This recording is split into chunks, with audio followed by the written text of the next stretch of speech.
It's been really quite a sad week, a week where we've seen a young man being hooked from their home and taken to Nairobi and dying in a police cell.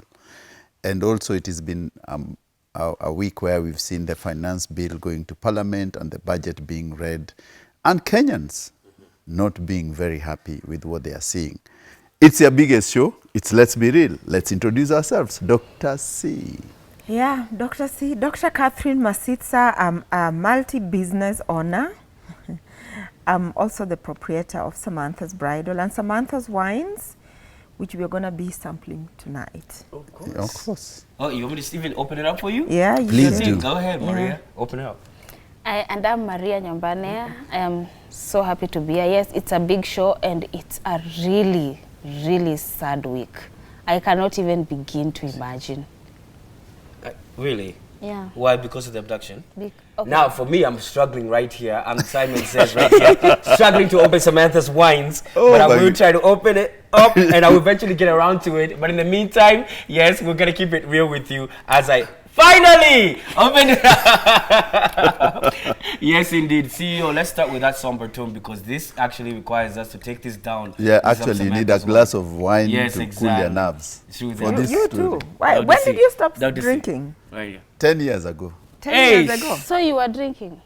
Of course, yes. And so how did you stopped you? stop? I just woke up one day and I said, it's not my thing. What had happened? Nothing. I just thought, Did you find yourself in a bad situation? A lot of people find themselves in a, then they say, no, I just got tired of it. Yes. Like the way we Hangovers. Kenyans are tired of something. Yeah, the way we are tired. Actually, we are very tired of a government which kills its own people or kills its own children. This, the in cold blood, actually, it's called Albert Ojwang, Omondi Ojwang, the gentleman who was a TikTok and a teacher and a social media guy, was picked in Homa Bay, Kakoth village, driven to Nairobi, and ended up in a police cell. And the next morning he was dead. And Kenyans reacted angrily. I don't know what's your take. For me, from the word go is the standard newspaper got it right, even the way they portrayed even things out here in the facts, because in the fact even the standard newspaper is out here portraying and saying indeed that are these the kind of people that we have put as leaders who say that they're gonna quote unquote protect us, and these are the kind of things, calling them out for what it is straight up. The reason why there's a disconnect between leadership and Kenyans is because of this. When it comes to even leaders, we have to take note of this. When it comes to the police will always do as per government orders. So these police are not acting on their own, they're acting so because government orders. And things that have been made permissible by the government that's actually running now. The police would never act like this if the government was someone that's was running in a state of flow. Because what you have to take note of this, the police, yes, they are there to enforce the law, right? And they're there to even quote unquote even to serve and protect even the people. But they're there to first serve the ruling government. And you as the normal citizen may become the person who the police will actually now overstep and actually now execute their duty on you on behalf of what? The government, knowing very well that they're being protected by what? The government. What we're gonna take note right now is this. You're going to see a lot of twists and turns and stories of nonsense. Gee, he was taken hookah. In fact, he was actually he died here. He died in the hospital, which was a blatant lie. The government will even lie to you to your face, giving you narratives, telling you that gee, even you've died here. And in fact, even that's not even the case. And these are the Kenyans who they claim that they're protecting. That's why I even say the police, they're acting on behalf of the government and they're just taking the mantra from the leadership of the day. And that is why even Kenyans are tired, because they see the incompetence coming from the top and it's trickling down through the police and is now being implemented now on us, and it's costing us our lives. And parents are losing their own children. Every single day, they're losing their own children because of the incompetence of government. That is how corruption has even led us to even people dying. That is the truth. That is what's going on right now. Well, as for me, I'm scared. Let me start by saying that. I'm scared that one day, because of the leaders that we have, or the utumishi kwa wote people that we have, we are going. I might get such a news. I'm imagining that mom who lost a child, the only child, and whatever that boy did, whatever that man did, in whichever way, did not deserve that. Mostly I'm scared because if we don't make a difference, the next time we go to the ballot, if we don't make that difference, if we don't go and vote wisely, we don't know who is going to get the news next. And it's very sad. I heard the voice of that guy talking when he was arrested on phone with a friend. He was shaking. So there's no way you would have told me otherwise that it was his doing. He was really shaking, really scared. And it has to take someone so inhuman to harm such a person. It has to take someone really, really inhuman to harm such a person. And as much as I know right now, everywhere in social media, people are saying that if you don't speak, you are betraying. But at the same time, let's not forget that we are scared because you don't know if right now, if you see a police on the road, are you going to ask for help? Or are you the one they are going to pick next? Or are you going to call them if you have a... You don't even know. We cannot live in fear like this. We cannot lose people like this. We cannot live like this. And for the sake of our children, I am thinking of it, thinking of my boys and asking myself, imagine my boys not having the freedom to ever speak in future, just because when they speak, they provoke someone. Yes, the truth hurts, but are we really preferring the lies that will make us happy? We don't want that. We rather have the truth that hurts. And if you know that the truth hurts you enough for you to do such a thing, please style up, be human. Dr. C? Yeah, so for me, I'm just thinking, you know, about 2 weeks ago, we were talking about that child who was, that father who was carrying the child, and the child died because of the doctors were on strike. And now we have another parent losing their child through police brutality that is so clear. And I'm just saying that this is the true cost of not holding our leaders accountable. Accountable to the election promises they make, accountable for their behaviors, accountable for, you know, not strengthening the institutions. And also we need to hold ourselves accountable. This is the true cost of election bribery. You know, because somebody gives you 200, I hear that is a going price. Are you ready to lose your child because of the 200 or for whatever price? You know, the parents of this child, they were normal, ordinary Kenyans, like any other household. You know, going through the same thing, they were not politically connected. And this Albert, the late Albert, may his soul rest in peace. He was just a normal, ordinary young Kenyan. So it means you are not safe. This is the true meaning. You are not safe. Anybody, it can happen to anyone, any one of us. And it just means so that we need to think twice about how the choices we are making, the leaders we are choosing, and you know, the bribery, the things we are allowing, even in our private spaces. You know, it starts with you. Yeah, say no to a lot of these things, because the next time it's gonna be you holding your child in whatever circumstance. It may not be the child being picked. Yes. Yeah, it may be a different thing, but it just boils to one thing, you know. See you. I think this thing reminds me of Nazi Germany and the Gestapo. When the Gestapo, the police, was moving around and picking people and killing individuals. The Kenyan state has really failed to govern, and the government to govern people correctly. And how do you govern people? You govern people through justice system which is working. And a justice system does not seem to work, because if a senior officer would instruct his juniors to go and pick someone 400 kilometers away in their home and bring him to Nairobi for a post you know what you're talking about is not someone who has killed anyone. It is a social media post. It doesn't matter how hurt you are. You are just supposed to say and take it to the police, you report to the police, go to court, and someone is charged. If someone makes a defamatory statement against you, Simon, or Dr. C, or Maria, the rules of engagement are very clear. Go to court, and the court will decide the fate of that gentleman or something. But now, this is what happens when someone feels entitled. I have the gun, you think I have the power. So I can trample over Kenyans. And that's why you go all the way to pick one person. First of all, you misuse public finances. You send 5 officers to pick one man. You travel with him back to Nairobi in the same car. Then you go torture him in Karura Forest. Yeah. Then bring him and try to put him in a jet. How stupid can someone be?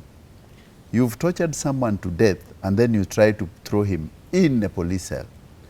The same police cell is when there's a woman last week who gave birth and a kid died in a police cell. You want to tell me these police officers cannot see this woman is heavily pregnant? She should be taken to somewhere that she can give birth in a hospital. So they wake up in the morning, they find, okay, the woman gave birth alone and the kid has died. It shows the way our government does not take issues of Kenyans seriously. They just think about how they can accumulate wealth, how they can talk. And can you imagine killing someone's only son? Imagine. And only child. Yes. And even just to add on, you see how you mentioned that fear. I would even implore Kenyans, this is not the time for fear.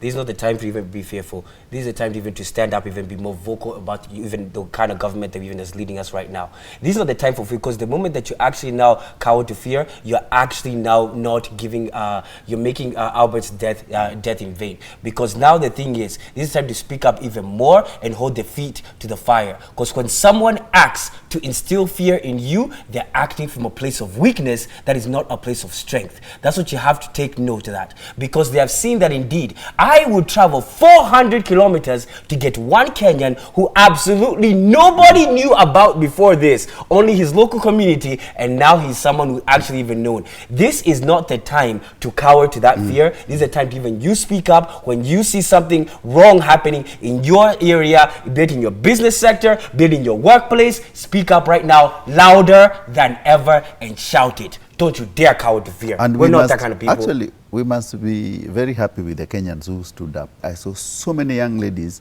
who, I think the Kenyan girl child, props to them. What happened? My goodness, they stood up. You see that one who was trying to unmask the police officer? Yeah, I saw him, yes. They were like, why are you wearing this mask? Yeah, it's actually illegal. It's illegal. Yes. And you could see there were the ones, the Kenyan girl was the one on the front line. And it shows that our women have really come of age and they're standing up for what is right. Yes. And you know what it means when women wake up? Stand up, yes. When women actually wake up to fight, it's no longer a joke. It's no longer a joke. It's imagine. And you know, women were really underestimated when it came even to Mau Mau. Yes. A lot of, anyway, let's not digress. But that's true. What you say is true. I want to talk about the budget. Yes. And, you know, I'm actually really shocked. Somebody said, if you want to hide something, put it in a book from Kenyans. So, you know, we had all these things on TikTok, and turns out there are no new taxes, except KRA is about to get in bed with you. Hey, Mutalipa. Guys, what do you think? One of the things that stood out here, no taxes, and they are going to just strengthen the efficiency, the collection efficiency. And it means your bank accounts, your M-Pesa, everything. When you mnafanya tax evasion, you will know. That's true. Go ahead. But, yes. What's the but? The but is here. Okay, what's the? Yes, if you're doing tax evasions, you need to pay, but I still do not think or believe or support KRA invading banks and M-Pesas and all those things. I still don't. Who says they have no right? What you give power to has power over you. If they are doing, we have not given them the authority, we can fight back. But if right now they have been given the power, remember what you give power to has power over you. You could be paying taxes, you could be doing all these things. And I'm okay if they are doing that for the sake of tax evasion. I think that is not the best collection method. I am not in support of them entering the bank accounts and the M-Pesas and all those things. I feel like that financial freedom should be given to us in somewhat whereby sometimes the money you are, let's say, let me give you a good example. I'm not a spender. You're not? Actually, I'm really not a spender. That's the truth I'm saying. So let's say I've made money, I've paid my taxes. I've made money, I've paid my taxes. I'm not spending much. Okay. You think KRA will believe that these are all my savings? I think they will just be okay with all this money is my savings. They'll even tax you even on those savings. You see, that's the point. I don't think they are supposed to be given the liberty to enter my accounts. But on the note that there are no new taxes, I hope that sticks and stays. And I hope it's not flipped and put in drips in other places when we are closing our eyes. The truth is this, though. We know a lot of us Kenyans are just filing nil returns. There's that. I'm not. The truth is this, though. There's that aspect of the truth. But one thing perspective I even became aware of when Buddy said no new taxes. Do you know what this is a result of? Because of the protests that happened, the pushback that we did even last year this time. When we actually push back, there is a result of it. So to all those Kenyans who are seated at home, doing nothing during the protests, saying naenda kufanya nini, kufa kwa nini, why this nation kwa nini, you are seeing the result of actively participating in a protest against the government and airing out your grievances, and you see the government respond when they do not want a lot of noise. That's a message to you Kenyans who are always on the sidelines and you never want to participate. I'm not pointing any fingers, but now here's the thing. When it comes to that sort of thing, that's one thing I wanted to make clear. Action is very necessary and we see the result of it. Now, when it comes to this budget, one thing I can see is this. There is some progress in the sense that they break down and saying they're heavy on the inflation has reduced, so we're going to put in mitigation of these, so many things, reduction of like VAT on even normal things like milk, bread and so forth. Those have been catered for on the budget, so on and so forth. But here is the issue. When it comes to even content creation, even aspect of it all, they're not necessarily, focusing on my content creators now, they're not in any way, they have reduced it down to like 1.5 instead of, yes, they have reduced it down to 1.5 on one of the taxes for content creators. But the issue is this. There's no reduction even expenses that someone would even undergo as a content creator, that even when they actively get even their phones, cameras, even the ring lights, or the other appliances that someone would actually even need in order to produce this particular piece of content. So yes, they are actively making some decisions which are a step forward, but one thing I want to say is this. We are not letting up and putting their foot on their neck on the fact that indeed they want to invade even further, quota under the mitigation of, we want to be comprehensive. Dr. C said we want to be thorough in there, making sure that nobody's avoiding taxes. That's when the government can easily creep in and say that indeed, oh, CEO, that kind of thing, but that one we're taxing. Dr. C, that thing, but they were taxing that. And they will overreach because the government will do what? Wouldn't they always overreach until we push back? So let's keep on our foot on their neck, because the moment we let up, the government will always overreach. That is the truth. So I will, let me elevate it a bit now. Go ahead. Let me elevate this budget a bit. Why am I scared?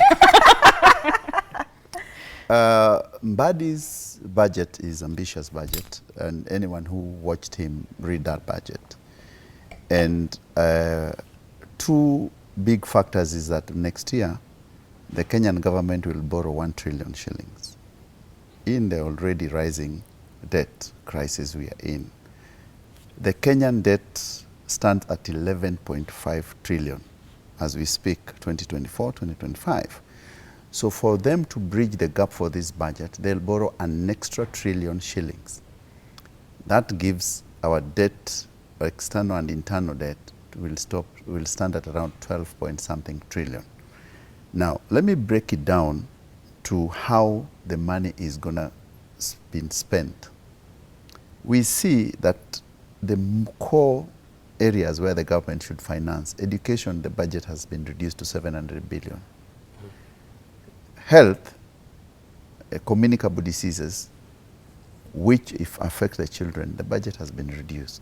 It means that that budget has reduced core things which Kenyans will deal with, and has increased more budget in the office of the president from 1.8 billion to 2.4 billion. Gosh. Now, secondly, why did I say this budget is an ambitious budget? It's because Mbadi himself is trying to incorporate the climate action plan. And that's why he's saying that this is what we are calling the Climate X. Climate walks for the youth, 110 guys who will be doing a lot of tree planting and all that. But the question to Mbadi is, where is the national action plan on the climate action? You cannot tell Kenyans that we will raise money through debt sustainability frameworks. Now I'm going into green and all that. The budget talks about a lot of debt sustainability through climate action, nature, and biodiversity. But we do not have a national action plan for us to look at. And then Mbadi said, and I quote, that they are looking for money for climate swap. What he does not understand, that when we were going to Germany to talk about sustainability, he was supposed to be in that panel to discuss the new financial architecture on debt sustainability analysis, which he never showed up to. So we have something which we are calling finance for climate change, the new architecture for what he's talking about, which he was supposed to be part of. And he has factored it in his budget, hoping that he'll get money through restructuring of loans, and that restructuring of that loan, you cannot get loans restructured if you don't have a national biodiversity action plan. Where is it? So that our budget, we can say, you are saying our budget is 4.2 trillion. The Kenya KRA will collect for us 3.32 trillion. We are going to borrow 1 trillion to make it 4.2. Remember, we have a grant of around 500 billion and 200 billion loans from those ones of what we call bilateral. Yet that same year, Kenya must pay debt of 1.9 trillion back to the people. You're going to borrow 1 trillion. I want us to do the math. But in the same year, you're expected to pay 1.9 trillion. 803 billion, 1.09 trillion is on debt interest, not the principal. Interest alone. It's interest. 803 billion is the principal. Gosh, so we are borrowing more than... So that's why I'm saying less the than we are budget paying. Is ambitious. There is no taxes, yes. Yeah. But you will not get out of this hole. The Kenya Kwanza government promised us reduction of our debt. But it's a lean budget. It's a lean budget. It's more of a lean budget this time around, though. No, I feel I like, wouldn't I say feel like lean. this is a Lean, You campaign. will that's pay, just yeah. will No, not this is know. a From what you're campaign saying, you will not know that you're actually paying. Yes. So if you're going to pay for your child's school fees, you're going to pay for maternity You're gonna care, pay a lot of that. you're going to pay for You're gonna pay more. communicable diseases to get vaccine, whatever, then you're going to be paying more. And also where the risk is that we are actually paying more, 1.9 trillion. Yes. You're saying we are supposed to be paying in debt. Yes. Yeah, and then we are borrowing 1.8. We're borrowing 1 trillion. So, you know, you're digging a hole, one hole to fill another hole, one. and we don't even know for what. So now that's why we get back to, we need that debt register. It's crazy. We actually, what are we paying for? Like, where did that money go to? And it's just actually really shocking that we are allocating more money to, did you say State House? Yes, 2.4 Renovation, billion. yeah. Office of the And we President, are yeah. forgetting actually the children of this country who are the future. The hospitals, the... This is out we of don't order. even have money for KCSE this year. There's no money for exams. That's why I'm Yes. saying that There's no money the for reduction exams, for but we are reduction for renovating education, State House. and I've said it, we've reduced our education expense to 700 billion. We've reduced our health expenditure. It means your core issues have been reduced. But you've given more power to Office of President with more money. For what? For their own interest. Why do this is just another campaign gimmick. That's This what you is feel like? Yeah. Because, okay. Like if you see someone who is not going to see it from that in-depth, they are going to be told that, you know what, we reduced the taxes, Let me we be did real, this. even So I serious. feel Yes. like public being aware of what is really going on, like Dr. C is saying, the register would be helpful for people to actually know the leaders they are electing. In the same line with your elevated conversation, Yes. so you mentioned that you had gone to even Germany, and you guys were discussing even about their solution. Even the head of IMF was even there. Yes. They had solutions Yes. that they were allocated for us to even clear our debts and everything. Yeah. One thing is this: when you mention even about their solutions, you have to also be aware that indeed they also have they can even compel us on the ways that we even budget even our things. So sadly, here's the truth: and this is about the situation, most likely this budget that Mbadi has even read, all of this even climate things that we've been allocated and all these Yes, things, climate are they works. really Mbadi's things, or has he even been seriously influenced to make sure that he allocates certain resources for certain things, so that now make sure that even certain outcomes are actually now they can come out? Because now that could be the thing, because they have the influence. When you go to ask money from them, they have influence on our budget. You see, Kenya, let me break it down. Kenya, Germany, France, and Colombia are part of the expert team, the review, which sat down and said that they want to look at how we can restructure debt, climate, and financing. And an expert team was picked under what we call the Macron Summit of 2023. Which happened in Paris. And then COP28 in Dubai in 2023 also discussed how to mitigate our costs in the what we call the emerging economies and developing countries, so that they can reduce their debt under the Macron Summit. Right. So the argument was that the financial institutions, the borrowers, and the people who borrow would sit on a round table to discuss a good framework of how they will sit down and see whether they'll mitigate the debt through environment and climate action. Kenya was a sponsor of this. So now, what we are doing in Germany on the sustainability was, the framework was being presented after the experts had met and agreed that we will have a new facility called Finance for Climate Change. We call it F2C2, which will, in 1 year, can reduce the debt for emerging economies and developing countries by $1 trillion. The budget, the framework, the architecture, we talk about the financial architecture has always been unfair to us. For example, when Germany borrows money, they pay an interest of 0.5. When Kenya borrows money in the international market, they pay with an interest of 5%. Yeah.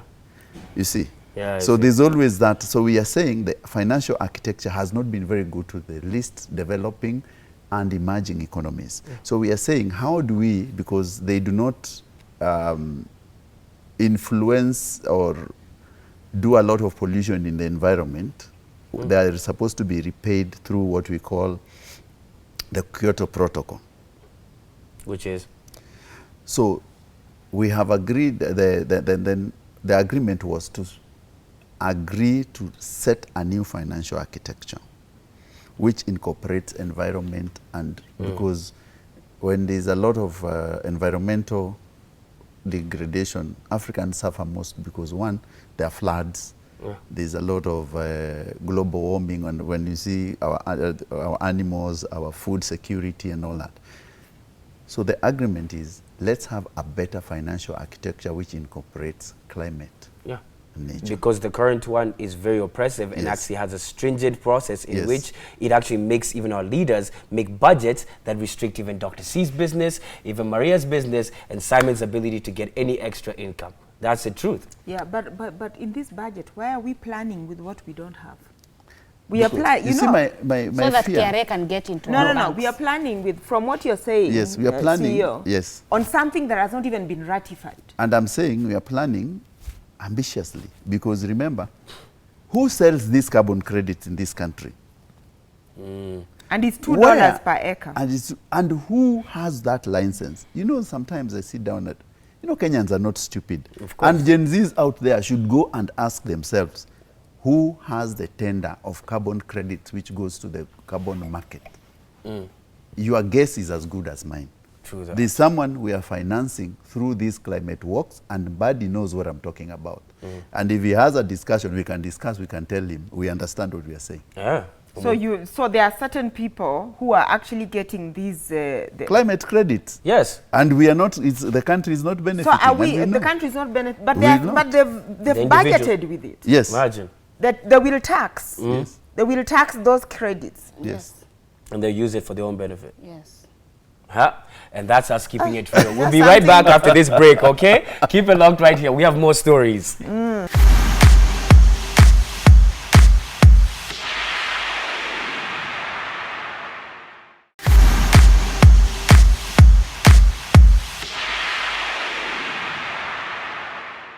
Welcome back to Let's Be Real. Yeah, it's been an interesting part one of the show whereby we went from being so emotional to learning something about the budget. Now we are going on a lighter note whereby we are going to talk about Eddie Kimani. I hope most of you know him. Do you know him, Simon? Who? Oh, Tell wow. us. Simon is a Gen Z, forgive him, guys. Go So, ahead.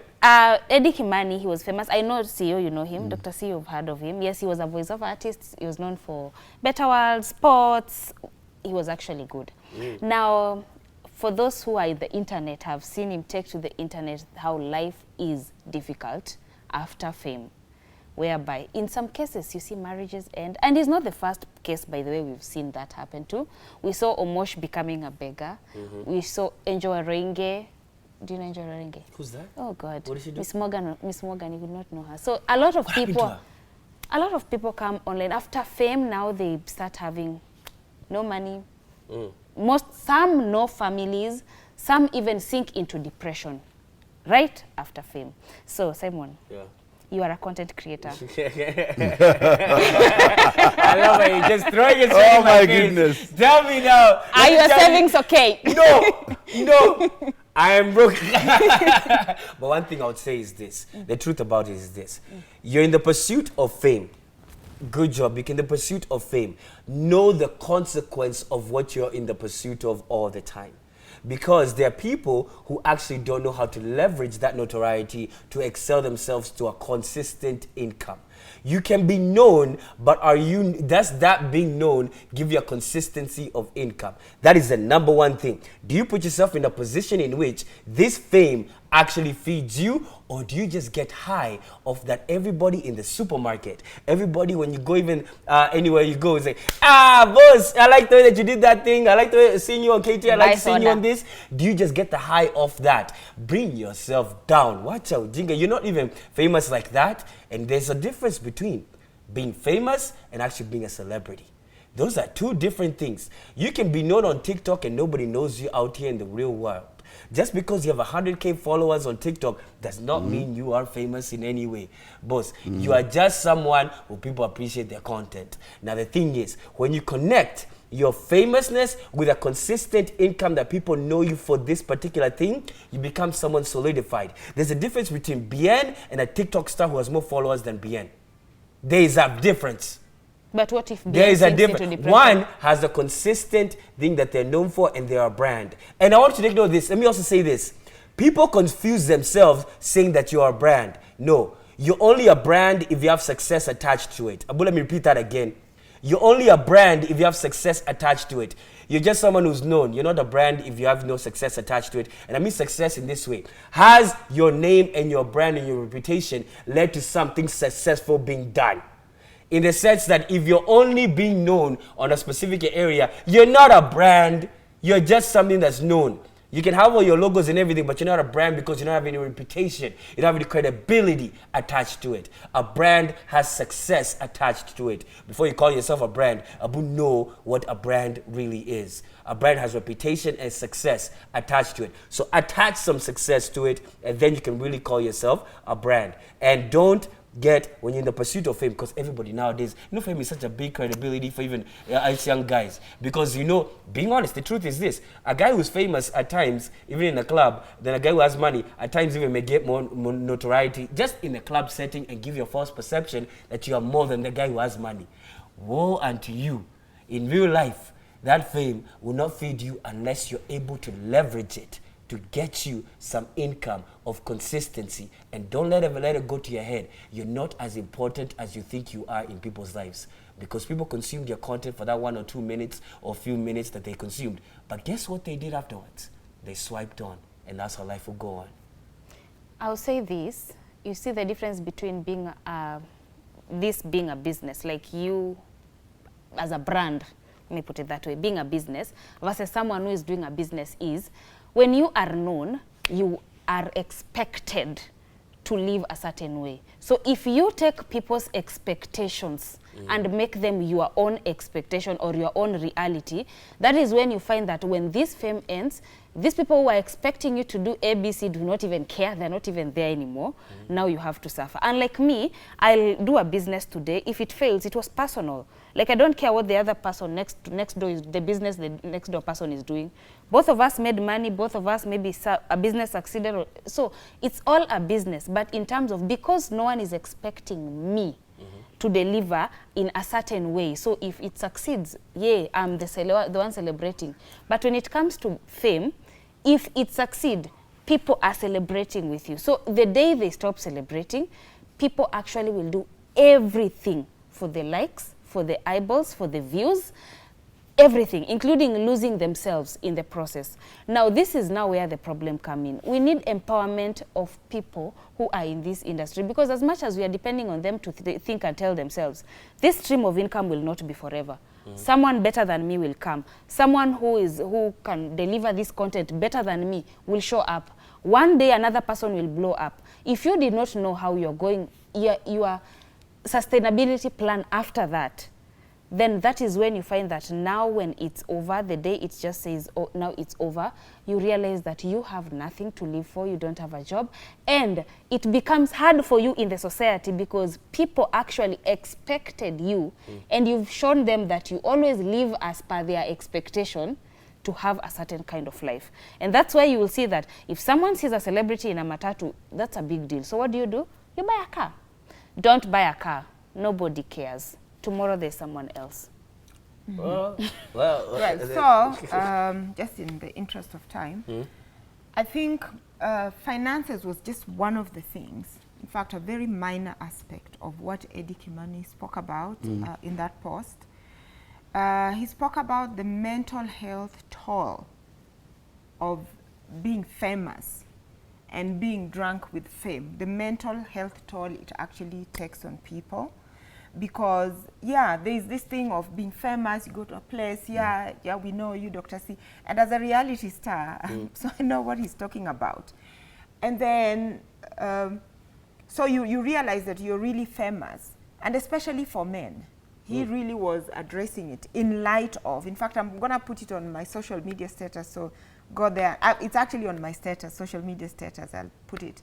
And especially for men who are celebrated out there. And it's not just about money, but when you go into your private space, you're really empty. Like there's very few people, and it just really happens so that when people become, the more famous the people become, the lesser their group, the group they are really relating with, even from family, from friends. And I don't know why that happens. The more these people are actually more lonelier. The other day somebody posted something about a swimming coach who they were swimming. These are stars. And the coaches realized one of the students had actually gone under, dived under, and taken an unusually longer time to come up. So this coach, knowing this student, completely, she went, dived in and rescued her because she was actually drowning. This is a true story. It actually happened in the swim in Budapest, but it's made rounds on WhatsApp groups. But the real story is that how many people really know you such that even with all the fame, when you're drowning, they can tell, no, that is not correct. That is not how she's supposed to be. That is not how he's supposed to be. They can actually come and rescue you. So he was talking more about how lonely some of the celebrities actually are from all aspects. Yeah, whether even politicians these days have become celebrities. Yeah, Oh, they're the real ones, musicians, radio presenters, whatever they are. That is a very lonely place, and yet there's so many people, believe me, so many people in our society who want to be famous, who want to be known, but just know that there's the advantages, but nobody ever talks about the disadvantages. And he says he found more peace just going, I think he settled at the coast, and he's living a more slower life, modest life, and very slow. And now when he's doing anything that he's doing, it's very authentic, and he's appreciating authenticity. Just being authentic and not doing things for people. True. Yeah, being authentic, having meaning. What is the meaning of what you're doing? Why do you have to do it? I get you. Yes. See you? So I think many, and I've been in the celebrity scene for quite a while, and a couple of things I learned a long time ago when I joined is that celebrity lifestyle is fleeting. It's as fleeting, and it can come as quick as possible, and it can disappear as fast as it came. And I managed to look at the people when we found in the scene, when we were starting the music scene, for example, with Kina Nameless, Kina, the guys. And it was a Kisima Award. It was a strategy. We sat down. What we didn't sign for is the fame, but we thought we'll lift the Kenyan youth. But what I've realized is that if you do not, and I think Eddie understands this, that if you go to clubs and people welcome you, and because when I used to go to clubs, there are many clubs I'm known. If I walk in today in a club, the alcohol will come for free, and that's why I don't drink. Because I knew if I continue drinking, I'll get into a bad space. When I'll be invited for, let's say for example, to a function. Alcohol is free, food is free, and I realized this is a trap. A trap where we'll never get out of. You'll become an alcoholic. So I decided, I'll stop drinking immediately. And that's why I stopped drinking. I said, this one, I won't take it. Because you walk into any club, the alcohol is free, food is free. You're invited, you are in the celebrity scene, and all that. And many young men do not understand to say no. 1, to alcohol. 2, to beautiful girls, because they'll come around you.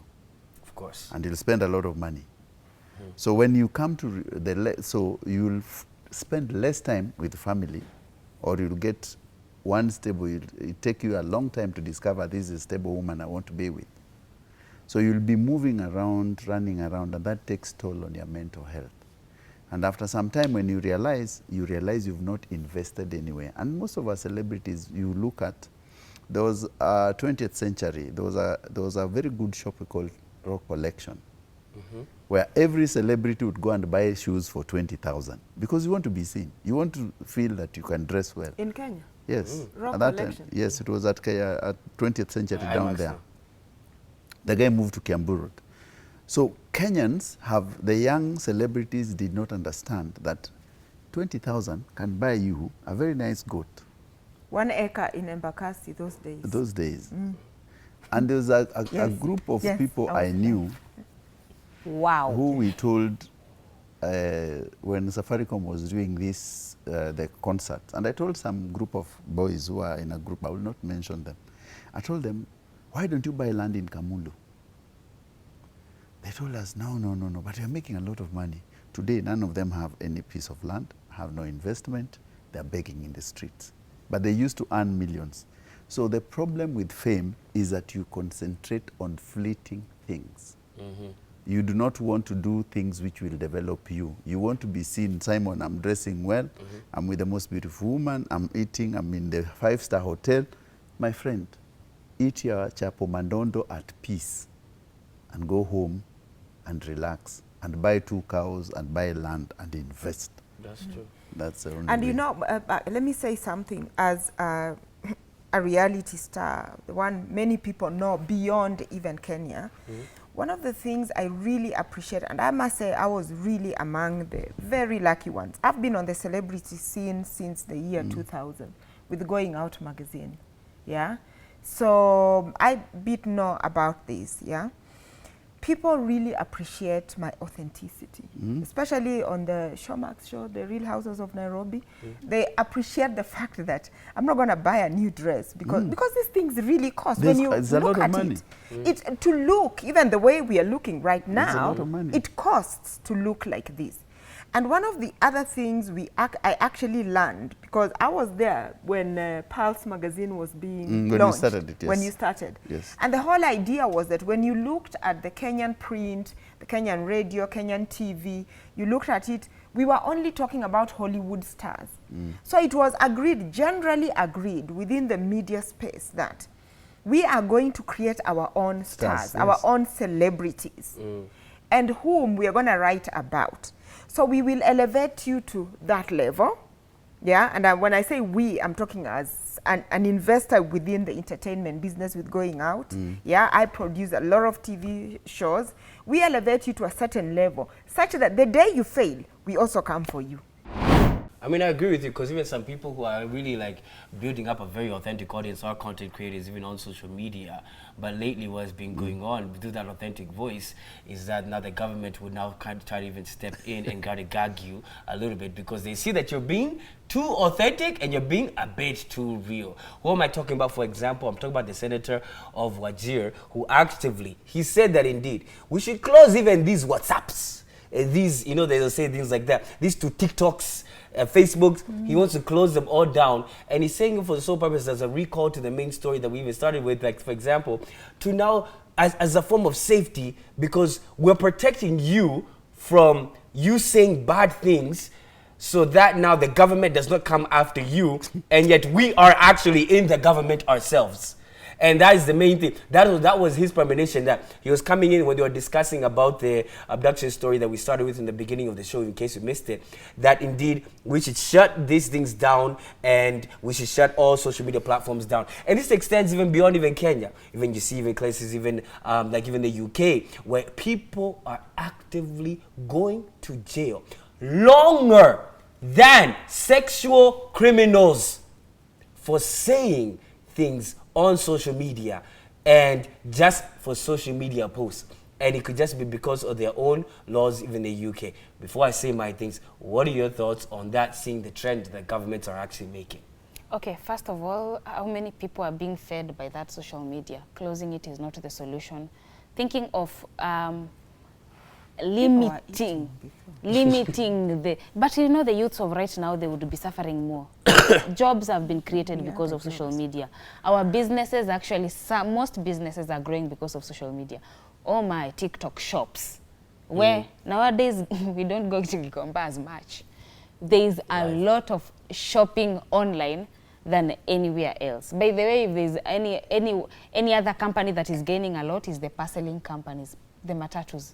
They are really doing a lot of parcels, thanks to social media market and social media everything. So I would say that mind what you say online, check what you post, limit what you say, because people actually are watching, and any post you put, you may never know which one will go viral. But I don't think closing social media is a solution to anything, because it's actually helpful in other situations, except when it is used wrongly. Yeah. So my take is that we need to have proper legislation around social media, so that we don't have the police brutality that we've just witnessed because of Albert. We actually do. Albert, yeah? We actually do. So we need to have proper policing, especially when it comes to children's rights. So social media companies need to be held accountable. but also we as Kenyan media users, we need to be held accountable. And why more countries are actively, especially in the EU, yeah, you will not get away with everything. You are gonna pay that tax. And that's why so many people want to immigrate to Europe. Anyway, we know Europe got rich out of the African sweat with colonization and all that. But they actually, you must pay tax. All those loopholes have been sealed. And that's what the government is just trying to do. But though, in all honesty, when I saw this member of parliament of Wajir, Yeah, senator. is the senator, for me, he looked like such a simpleton in terms of even the way he was saying it. And he was saying it in terms of our children. If this thing is going to kill you, tufunge tu.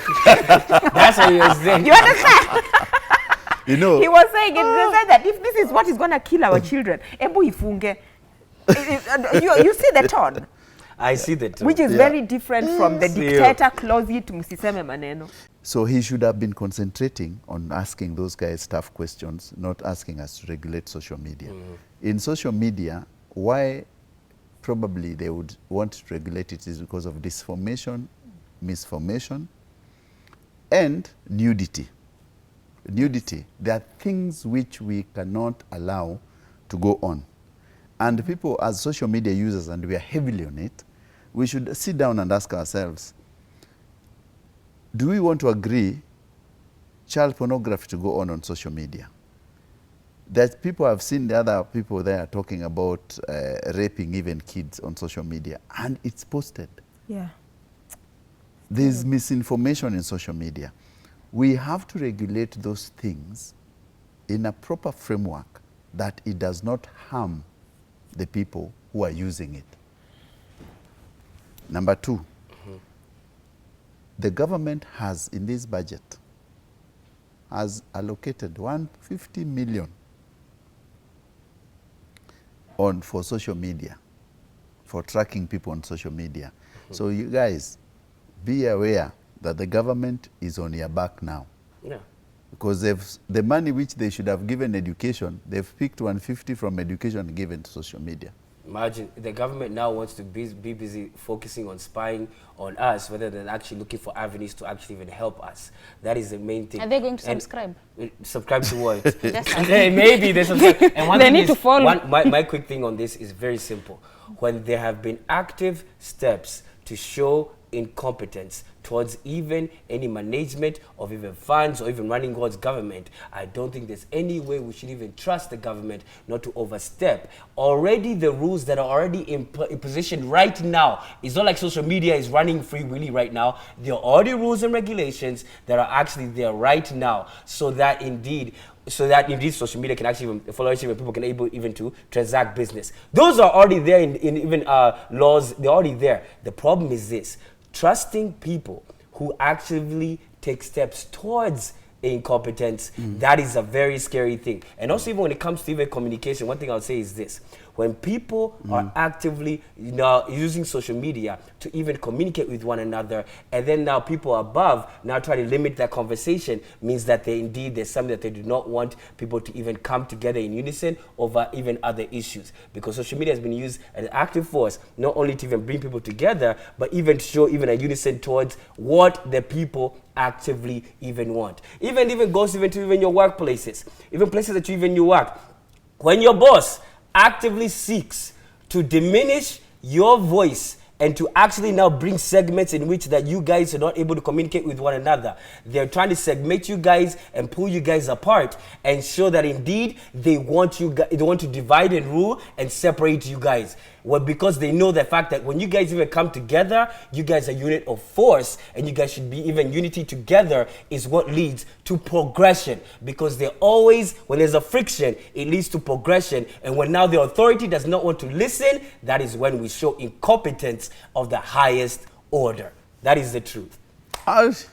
Simon. Yes, that is I have to say because those are things even I'm seeing even right now, even at places of work, even I work out. People are actively even going out here and not even listening to the people who actually they work for. That is a serious issue and it has to be aired out there. And that is a serious issue that many Kenyans even are going through, and that has to be said and that has to be heard. That's a fact. That's just keeping That's it your real. parting shot. Yeah, Yes. we've kept Your it parting real. shot. We've really kept it real. I hope that we are learning, we are seeing what's happening, and I'm hoping for change. I am a believer that one day we are going to have a different country where humanity stands.